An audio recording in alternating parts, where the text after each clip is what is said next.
રાજ્યમંત્રી શ્રી કૌશિકભાઈ વેકરિયાના વરદ હસ્તે અતિ આધુનિક થિયરી રૂમ અને તાલીમ કેન્દ્રનું ખાતમુહૂર્ત કરાયું। મોટી કુકાવાવ આઈટીઆઈ ખાતે નવા અતિ આધુનિક થિયરી રૂમો અને તાલીમ કેન્દ્રનું ખાતમુહૂર્ત કાર્યક્રમ યોજાયો હતો।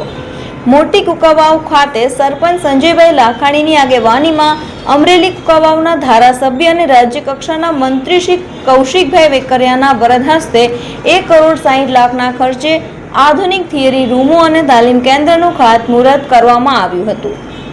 આ ખાતમુહૂર્તના કાર્યક્રમમાં પધારેલા રાજકીય અગ્રણીઓ, તાલુકા પંચાયતના પ્રતિનિધિ યોગેશભાઈ, જિલ્લા પંચાયત સભ્ય કમલેશભાઈના ચેરમેન ગોપાલભાઈ અંટાળા, દેવગામ જિલ્લા પંચાયતના પ્રતિનિધિ સંજયભાઈ વાળા તેમજ આશીષભાઈ તેમજ મથુરભાઈ સુંદરવા, મામલતદાર, ટીડીઓ સહિત તમામનું ગ્રામ પંચાયત દ્વારા પુષ્પગુચ્છથી સ્વાગત કરવામાં આવ્યું હતું। તેમજ મોટી કુકાવાવ ગામમાંથી મોટી સંખ્યામાં ગ્રામ્યજનો પણ આ કાર્યક્રમમાં ખાસ ઉપસ્થિત રહ્યા હતા। મોટી કુકાવાવમાં નવા અતિ આધુનિક થિયરી રૂમો અને તાલીમ કેન્દ્ર થશે તે માટે રોજગારલક્ષી તકોમાં પણ વધારો થઈ રહ્યો છે, જેથી ગામ લોકોએ કૌશિકભાઈ વેકરિયા તેમજ સરપંચ સંજયભાઈ લાખાણીનો આભાર માન્યો હતો।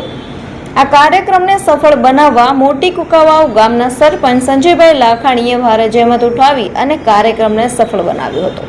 વંદે માતરમ। ભારત માતા જય। આજરોજ મોટી કુકાવાવ ગામ ખાતે ઔદ્યોગિક તાલીમ કેન્દ્ર કુકાવાવ મોટી ખાતે જે 165 લાખના ખર્ચે જે વિદ્યાર્થીઓ માટે ટેકનિકલ તાલીમ માટે જે બનાવવામાં આવ્યા છે તેનું ખાતમુહૂર્ત જિલ્લા પોતાના મંત્રીશ્રી આપણા ધારાસભ્ય કૌશિકભાઈ વેકરિયા એ પ્રસંગે કુકાવાવ ગામના આગેવાનશ્રીઓ, સ્ટાફ અને જે લોકોએ સહભાગી થયા છે આભાર વ્યક્ત કરું છું। કુકાવાવ મોટી ગામ ખાતે કેટલા વિકાસના કાર્યો થઈ રહ્યા છે, છેલ્લા 50 વર્ષોમાં એટલા કાર્ય નથી થઈ રહ્યા જેટલા કૌશિકભાઈ વેકરિયાના નેતૃત્વમાં જે કાર્ય થઈ રહ્યા છે એ બદલ ફરી એક વખત સરપંચ તરીકે હું કૌશિકભાઈ વેકરિયાનો ખૂબ ખૂબ આભાર વ્યક્ત કરું છું। જય હિન્દ, જય ભારત।